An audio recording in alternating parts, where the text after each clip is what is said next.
Hi guys, in this video I'm gonna show you how to create Instagram account. So first you need to tap the Instagram app and then click the create new account. After that, enter your mobile number or sign up with email.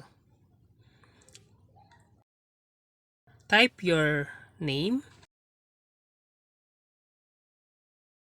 and then create a password. Tap save and choose what's your date of birth.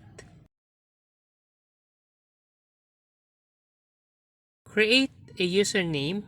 If it's green, it means it's okay, you can use it. After that, tap I agree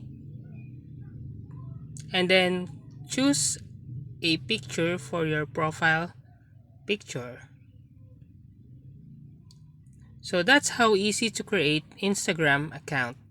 If you like this video, please click the subscribe button and ring the bell icon to notify you for our next tutorial.